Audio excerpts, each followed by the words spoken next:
invité avec nous pour décrypter les mouvements de la planète marché chaque soir. Gilles Etcheberry-Garay est avec nous, le directeur général d'Invest AM chez Cyrus Conseil. Bonsoir Gilles. Bonsoir, c'est ample geste maintenant. C'est ample geste. Alors oui, effectivement, il y a tellement de build-up dans votre industrie. Il faudrait que je me tienne un peu mieux informé. Donc responsable de la gestion diversifiée chez Ample Geste. Chez Ample Geste, voilà, qui a absorbé... Invest AM. Julien Pierre-Nouan, directeur des études économiques de la gestion diversifiée chez Lazare Frères Gestion. C'est toujours Lazare Frères Gestion, ça n'a pas changé de ce point de vue-là.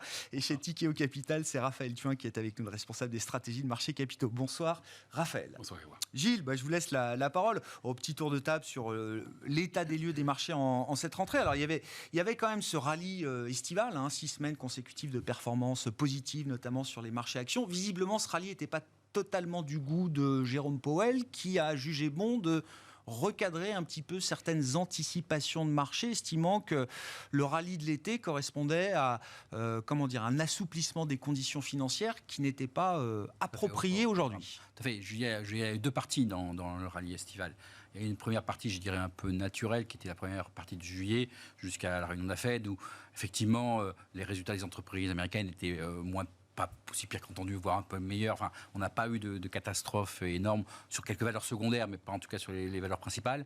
Il y a eu quelques chiffres sur la consommation et le chômage qui étaient corrects. Donc, tout le monde était vraiment couvert avant l'été. Donc, on a eu un rebond qui correspond à le pire n'est pas arrivé, qui était, un rebond un peu attendu ou normal, je dirais, dans ces circonstances. Après, on a eu la réunion de la Fed de fin juillet.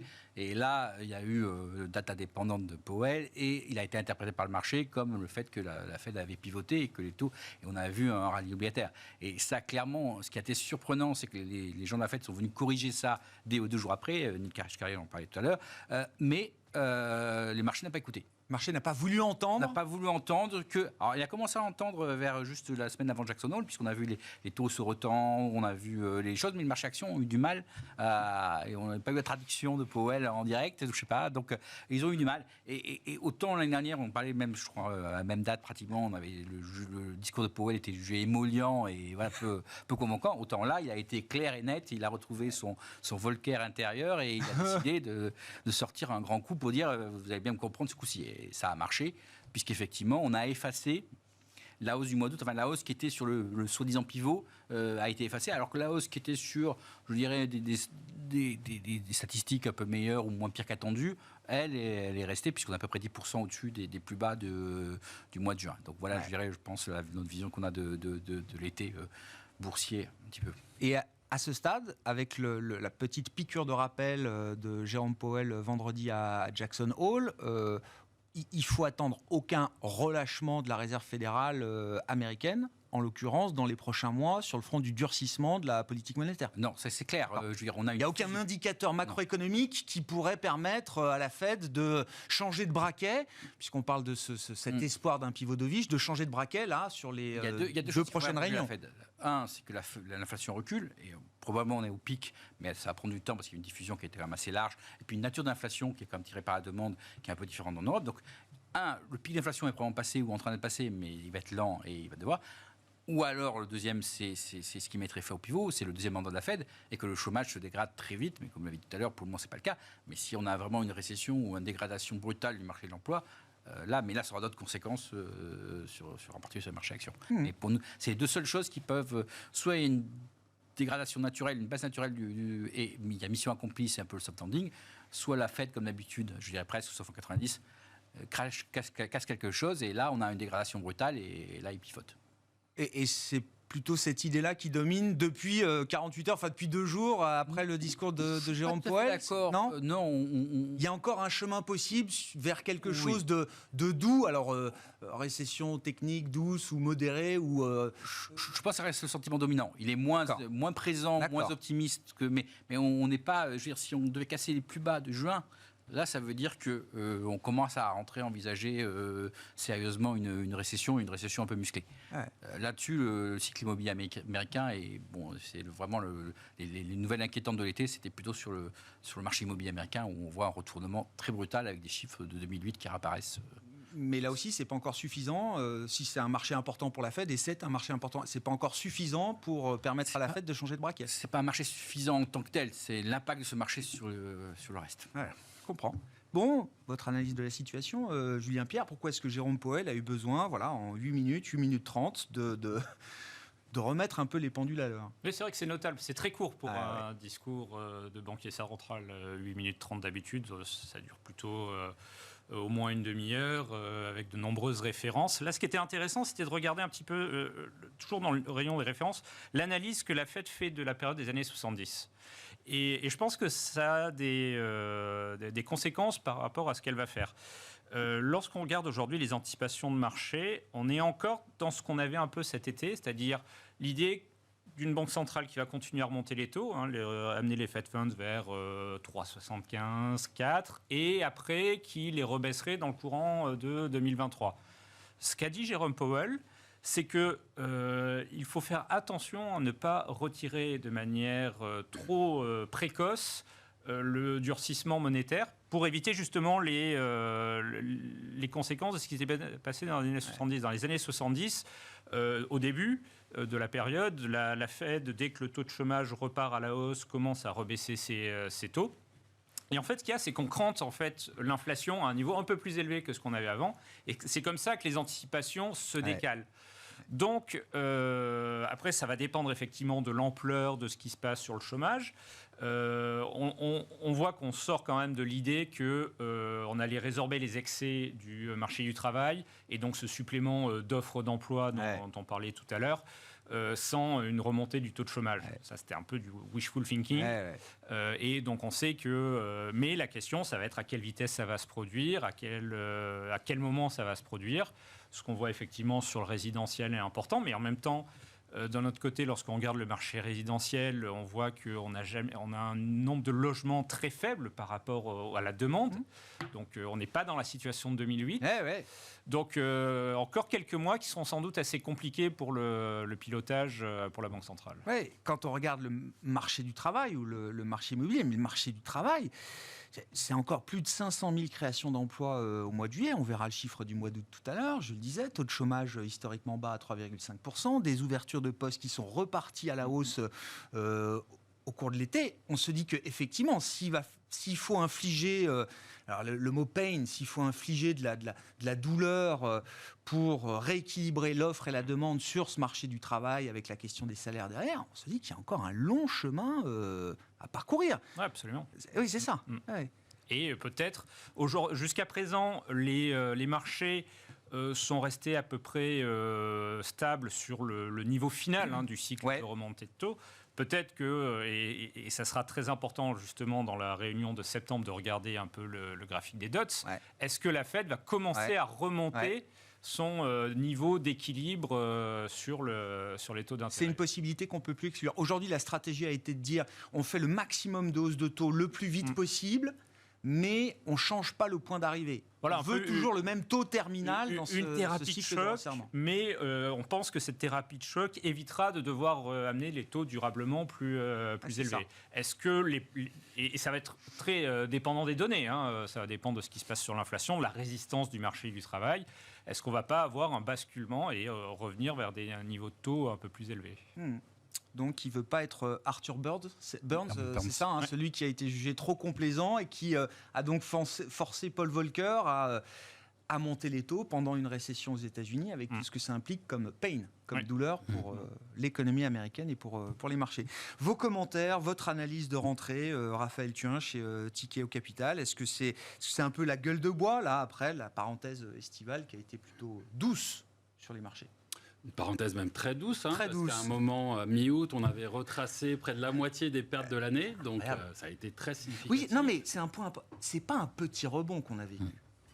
Par certaines mesures, la largeur, l'ampleur du rebond a été historique dans une tendance baissière. Absolument. Et souvenez-vous, il y a quelques semaines seulement, on discutait du fait qu'on était peut-être rentré dans un marché haussier, ça y est, qu'on était sorti finalement du cycle baissier. Bon, aujourd'hui, on ravale notre chapeau. L'idée, c'est que clairement, le marché a anticipé très fortement une idée d'atterrissage en douceur, vous en parliez à l'instant. Donc l'atterrissage en douceur, ça serait quoi? Ça serait une inflation qui rapidement redescendrait à des niveaux acceptables pour la Fed et pour nos économies, d'une part. Et puis d'autre part, un ralentissement économique qui soit bénin, ou en tout cas qui ne mène pas nécessairement à une récession violente. Ça, c'est ce à quoi se raccroche le marché, et en particulier en termes de conséquences pour les politiques monétaires, l'idée que grâce à une inflation qui baisserait rapidement, on aurait des politiques monétaires plus accommodantes dès le début de 2023. Donc le marché avait beaucoup d'espoir en arrivant sur ce discours. Et qu'est-ce qu'a fait Jérôme Powell? Il a fait exactement ce qu'on attendait de lui. Il a répété ce qu'il a dit à de nombreuses reprises les mois précédents. Il a également répété ce que d'autres gouverneurs régionaux de la Fed disaient les jours précédents. Et quel est le discours? Le discours, il est simple, c'est que l'inflation est beaucoup trop élevée, qu'elle a peut-être atteint un plateau, mais elle n'a pas nécessairement entamé une décrue, et que dans ces conditions, il faut que la politique reste restrictive pour encore un certain temps. Donc la Fed l'a d'ailleurs posé sur des termes assez précis. Elle considère être entrée dans une politique de taux d'intérêt neutre, à savoir qu'elle n'est plus inflationniste, cette politique de taux. Mais pour faire rentrer le dentifrice dans le tube, pour faire redescendre l'inflation, il va falloir rentrer dans une politique restrictive pour casser la demande en termes économiques, pour casser ce marché de l'emploi qui résiste malgré tout, et potentiellement avec un risque récessionniste qui est très fort. Donc là, le message a été réitéré. Et peut-être si on analyse un petit peu l'action de ces derniers jours, on peut peut-être mettre un bémol sur ce que fait le marché. On voit effectivement des actifs risqués qui corrigent assez significativement. Mais si vous regardez le marché obligataire, si vous regardez le marché des taux, il ne se passe pas grand-chose finalement. On a quelques points de base plus hauts, mais ce n'est pas une faiblesse très marquée sur les obligations d'État. Si vous regardez les anticipations de taux d'intérêt pour 2023, vous constatez qu'elles ont assez peu évolué. Le marché continue à penser que la politique restrictive va prendre fin probablement tout début 2023 et que même aux États-Unis, assez rapidement, on aura des baisses de taux. Donc finalement, le marché n'a pas été si surpris que ça du discours. Là où la correction est impressionnante, c'est sur les actions, c'est sur le crédit, et peut-être qu'il y a une autre histoire. Et peut-être que d'ailleurs, si on regarde les événements de ces derniers jours, outre l'annonce de Jackson Hole, on a eu des nouvelles sur l'Europe, on a eu des nouvelles de la crise énergétique, on a eu aussi un pivot récemment, ces dernières heures, de la part de la BCE, qui, elle, semble-t-il, commence à prendre aussi le taureau par les cornes et commence à préannoncer des hausses de taux qui risquent d'être plus importantes que prévu. Et donc finalement, peut-être que le vrai problème de ce marché, c'est pas Jackson Hole. Ouais. Le vrai problème de ce marché, c'est ce qui se passe chez nous, c'est ce qui se passe en Europe. En tout cas, ça sera peut-être une lecture à faire des évolutions récentes. Bon, et justement, allons-y sur l'Europe. Donc vous dites, effectivement, l'Europe, ce sera peut-être pas 50 BP la semaine prochaine, mais peut-être 75 BP, alors que la situation économique, le point de départ économique est très différent. La nature du choc inflationniste reste, quoi qu'on en dise, différent. Et on voit d'ailleurs Isabelle Schnabel qui écarte ce débat en disant que c'est même plus la question de savoir quelle est la nature de l'inflation. C'est que l'inflation est trop élevée. Et si elle reste trop élevée trop longtemps, c'est un risque qu'on ne peut pas supporter, nous, en tant que Banque centrale européenne. C'est aussi simple que ça aujourd'hui. Absolument. La problématique sur l'Europe est assez complexe, effectivement, assez similaire sur certains aspects avec ce qu'on voit aux États-Unis. Une inflation persistante, les chiffres continuent à se maintenir, en tout cas à des niveaux élevés, voire à surprendre parfois à la hausse. Cette inflation, en plus, elle est très structurelle vis-à-vis des coûts de l'énergie. On peut estimer qu'environ la moitié des chiffres d'inflation en Europe sont dus à l'impact de l'énergie. Aux États-Unis, on est plutôt sur le un quart. Donc déjà, il y a cet aspect énergie qui joue effectivement, et un risque récessionniste qui est très important en Europe. Donc effectivement, on a une équation qui est assez difficile, en particulier pour les banquiers centraux, à un moment où les banquiers centraux n'ont fait que commencer à resserrer. On a timidement entamé une hausse des taux, on reste sur des politiques qui sont globalement très accommodantes, à un moment où l'inflation nécessite qu'on ait une action beaucoup plus musclée vis-à-vis de ce phénomène. Donc là, on attend la BCE, on constate qu'elle est en train un petit peu de changer de discours, on est très inquiet vis-à-vis de cette dynamique d'énergie, dynamique économique. Et donc la BCE va avoir une main assez difficile à jouer.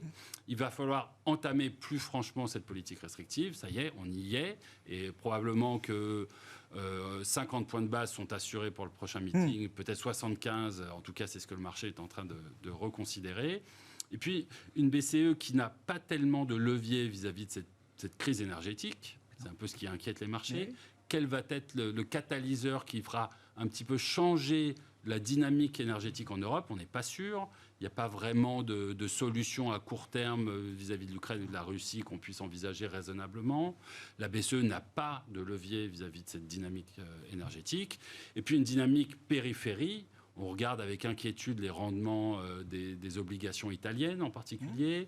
On sait que la Fed est attaquée par des hedge funds. Vous avez vu ça La BCE. Oui. Pardon, la BCE est attaquée par des hedge funds sur les obligations italiennes. Donc on a une politique monétaire à mener côté BCE qui va être extrêmement difficile dans les semaines à venir. Et dans ce contexte, 75 BP pour la BCE la semaine prochaine, c'est une option crédible? C'est la meilleure décision qu'elle puisse prendre? Gilles? C'est compliqué. Je dirais c'est compliqué parce qu'il y a deux aspects. Je pense que sur l'aspect spread, la BCE contrôle. Et je dirais que des hedge funds qui attaquent une banque centrale sur sa propre devise, il faut vraiment que ce soit une banque émergente. Mais là, je pense qu'ils sont un peu, ils avalent peut-être un peu trop gros. En revanche, c'est clair qu'on a une croissance nominale trop élevée par rapport au niveau de taux monétaire. Mais en même temps, on est en train de monter les taux alors que tout le monde imagine une récession pour cet hiver.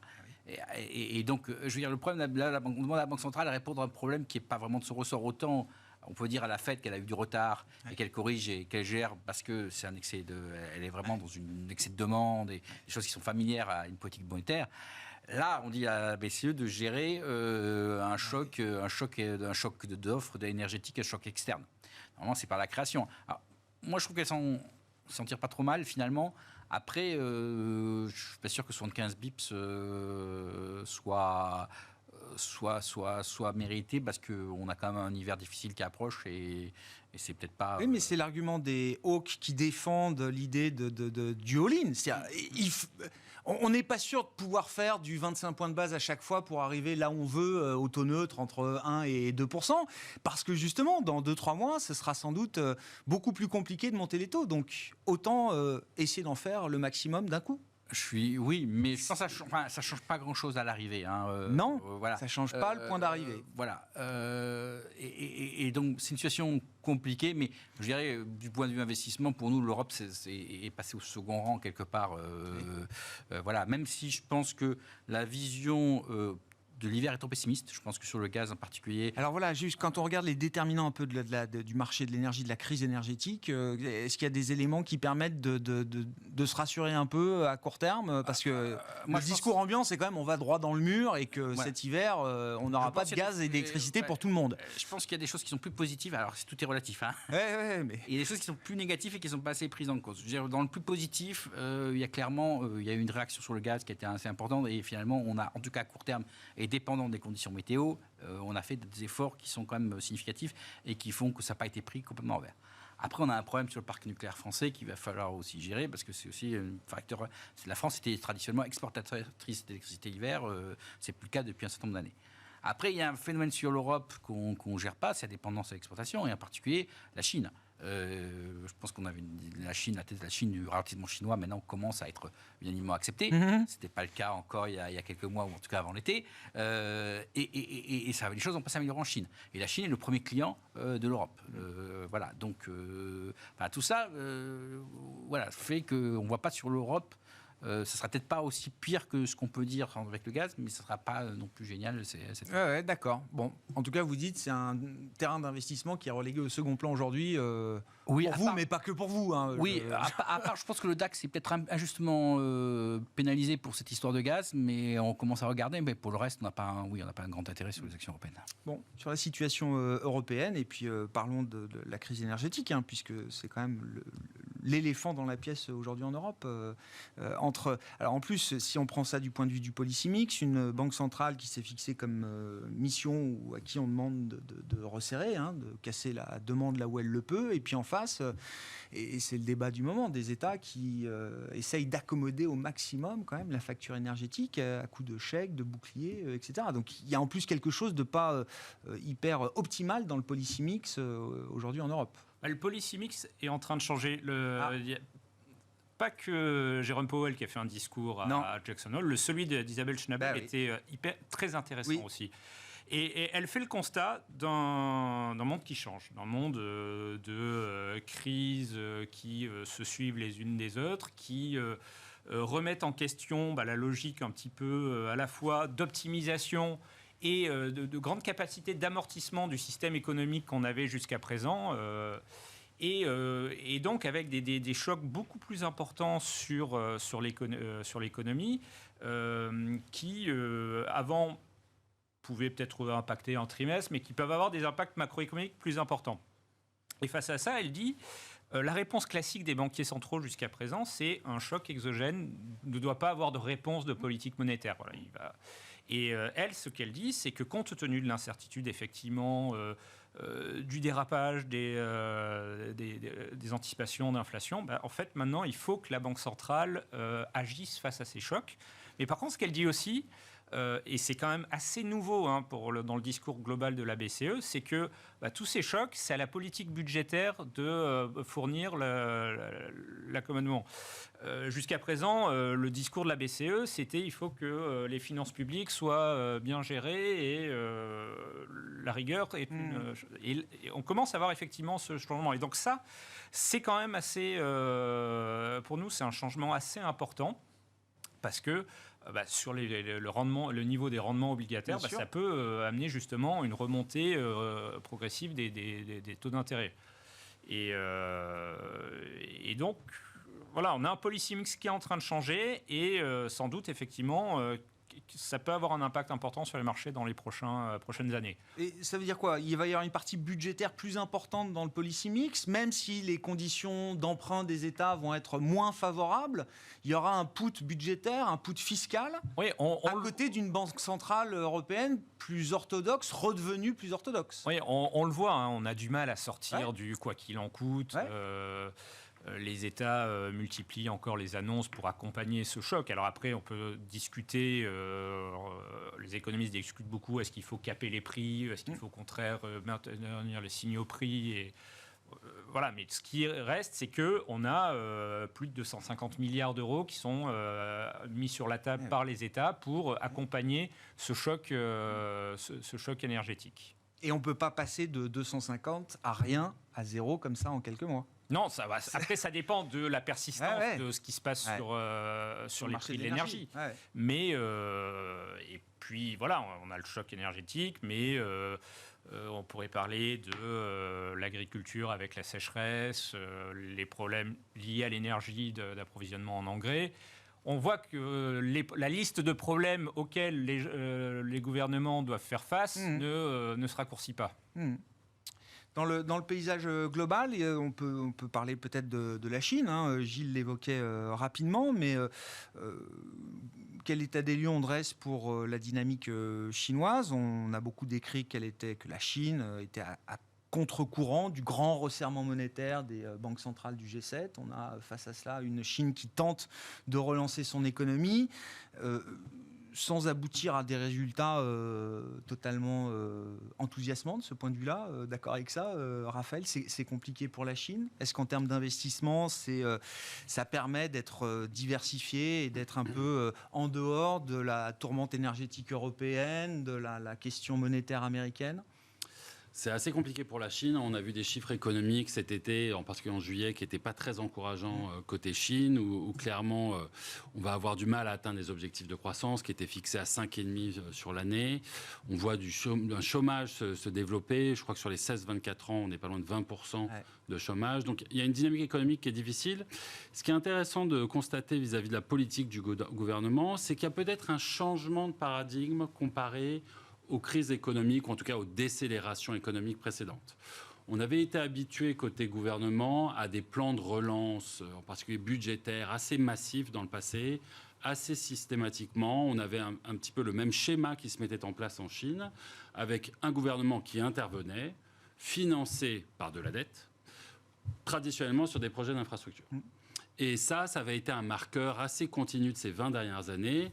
Vous prenez 2008, par exemple, la taille en relatif au PIB de l'intervention du gouvernement chinois pour soutenir l'économie était 4 fois supérieure à celle du gouvernement américain, toujours en relatif au pour PIB. Pour cette crise de 2008. Absolument. Donc, on était habitué à des plans massifs. Et là, c'est un petit peu le marqueur manquant de cette crise. On a eu quelques annonces timides ces derniers jours, ces dernières semaines. Les taux baissent timidement. Il y a eu une relance budgétaire qui n'est pas massive, en tout cas qui ne l'est pas encore. Et on sent que le gouvernement hésite. Alors, il hésite pourquoi ? Effectivement, c'est un système qui est très endetté. Donc, ce modèle d'endettement infini touche un peu à sa fin. Il est endetté côté public, il est endetté aussi côté privé. Et le secteur de l'immobilier chinois, on est un signe fort. C'est 20% du PIB chinois, l'immobilier. Et c'est un secteur qui est en train de crouler sous le poids de sa dette. On a une crise immobilière grave en Chine aujourd'hui. Et puis on se rend compte aussi que finalement ces relances à travers l'infrastructure en Chine sont de moins en moins pertinentes. Les infrastructures se sont énormément développées et finalement la valeur ajoutée de remettre $1 de relance dans ce type de projet est peut-être moins évidente qu'il y a 10 ou il y a 20 ans. À un moment, il y a suffisamment d'aéroports et d'autoroutes, quoi. On peut schématiser exactement. Oui. Donc d'ailleurs, on le voit dans le discours du gouvernement, on change un petit peu de définition de ce que c'est que l'infrastructure. C'est plus englobant. On va en particulier parler de projets énergétiques verts, ou en tout cas plus durables. Donc ça va être un nouvel axe de développement pour la Chine. Mais clairement, c'est une intervention qui est beaucoup plus mesurée que ce dont on avait l'habitude, à tel point que le discours a évolué. Avant, on atteignait les objectifs de croissance, quoi qu'il en coûte, à travers ces plans de relance. Aujourd'hui, le discours, c'est davantage de dire on n'y sera pas, on ne sera pas à nos 5,5% attendus et de l'assumer. Donc ça a évidemment de l'impact pour l'économie et de l'impact aussi sur les marchés. Et pour l'investisseur global, c'est un peu perturbant. Si ce n'est pas le même schéma que les crises précédentes, est-ce que ça donne quand même envie d'aller investir dans des actifs chinois aujourd'hui ? On a beaucoup parlé de la dette, du crédit, les actions. Les actions chinoises ont été un peu à contre-courant quand même du rallye global qu'on a pu voir cet été. Ouais. Alors, chez Tikehau, on regarde beaucoup. On a des équipes sur place depuis longtemps et c'est un marché qu'on observe. Globalement, on va le dire, sur l'obligataire et sur les actions, le marché n'est pas cher. Il a beaucoup corrigé, en particulier sur l'obligataire, mais pas seulement. Et si on regarde des moyennes historiques, on est très bas. Néanmoins, selon nous, on reste sur des marchés qui sont extrêmement fébriles, qui sont structurellement assez dangereux pour l'investisseur. On sent que les règles du jeu ne sont pas très claires, qu'elles ont tendance à changer du jour au lendemain. On l'a vu à travers les méthodes de transparence financière, en particulier sur l'obligataire.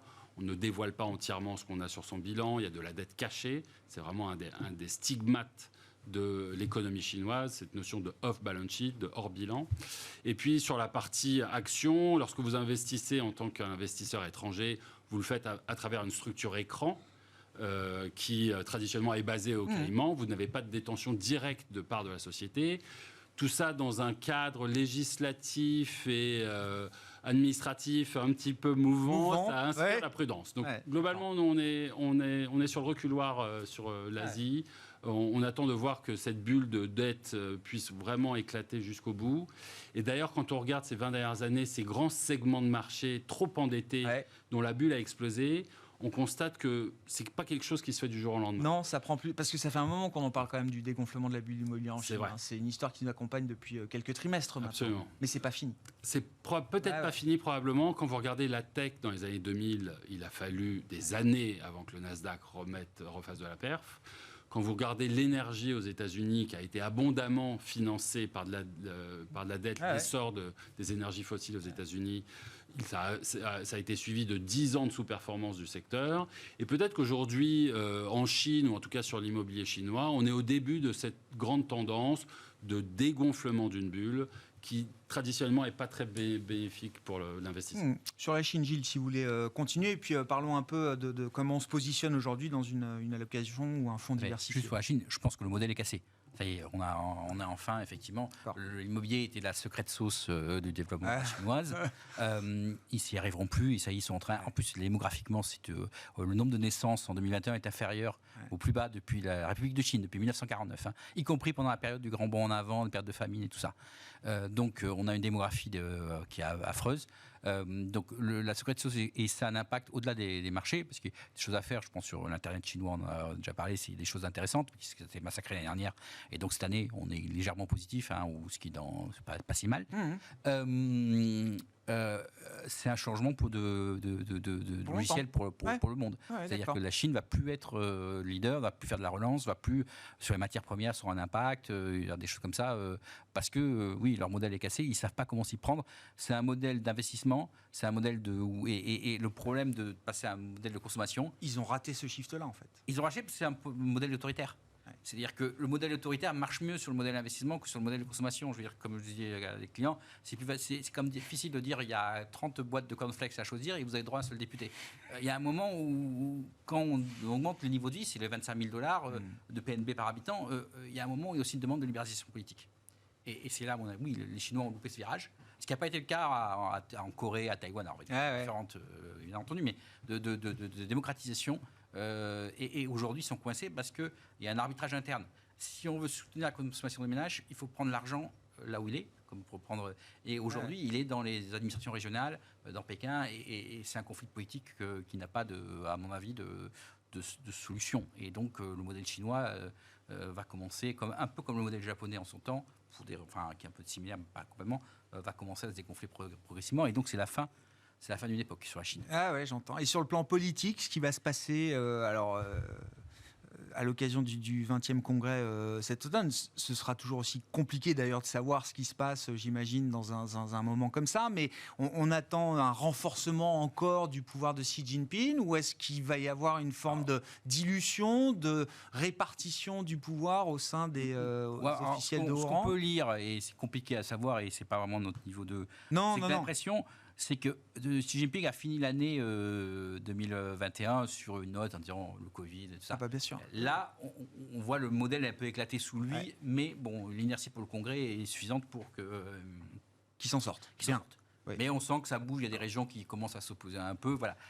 Mais les problèmes commencent. Je fais une note sur le dernier empereur, où les problèmes pour Xi Jinping commencent. Le plus facile, quelque part, ça va être de centraliser le pouvoir. Parce qu'aujourd'hui, on sent que les économistes chinois n'ont pas la réponse à la relance de l'économie. Ils sont toujours dans le modèle de relance de la demande, de l'offre. Ils n'arrivent pas à voir comment on fait de la demande, comment on fait de la consommation des ménages. Et surtout, les ménages ont une part historiquement bas du PNB chinois. Et si on l'augmente, il faut que quelqu'un baisse sa part. Et c'est toujours le problème de la répartition de l'effort. Voilà. Et donc, pour ce qu'on fait maintenant, je dirais que notre vision, c'est que pour l'inflation, quelque part, on s'approche des plus hauts, même si ça va être plus lent que... Voilà. Plus haut. Et la question est de savoir, est-ce qu'on ferait aussi un soft landing ou un hard landing ? Si c'est un soft landing, les résultats tiennent, et les actions, en particulier tout ce qui est les actions de croissance, on a les PE qui remontent, parce qu'au fur et à mesure, les taux baissent. Si c'est un hard landing, il faut des taux US, et puis voilà, c'est les obligations. Mais un soft landing, ça implique quand même des banques centrales qui soient un peu moins dures et un peu plus bienveillantes aussi, dans un moment où c'est compliqué pour elles de l'être. Oui, mais ce n'est pas le sens du discours qu'on a eu. Non, mais le soft landing, c'est que l'inflation baisse naturellement, et quelque part, on voit on a un chiffre, c'est juste un chiffre, ça, mais on sent qu'elle commence à piquer, en tout cas aux États-Unis. C'est pas le cas en Europe. En séquentiel, on voit des prix négatifs, bien sûr. Oui. Donc on sent que quelque part aux États-Unis, on n'est vraiment pas loin. Alors, ça ne veut pas dire que ça va redescendre aussi vite que c'est monté, mais voilà, on est sur quelque chose. Donc là, maintenant, on a 9 mois encore, 9 à 10 mois, et après, on va commencer à voir le bout, entre guillemets. Le problème, c'est de savoir, à mon sens, est-ce que ce bout, ça va être avec une économie qui tient et des résultats qui tiennent ? Parce qu'aujourd'hui, il n'y a que les PE qui ont corrigé. Les earnings sont tenus. Et si les earnings tiennent, le marché va rebondir à un moment et on va partir sur autre chose. S'il y a une récession, les earnings ne vont pas tenir. Et là, il y a la deuxième partie qui va arriver avec un pivot de la Fed, mais qui sera trop tard par rapport à...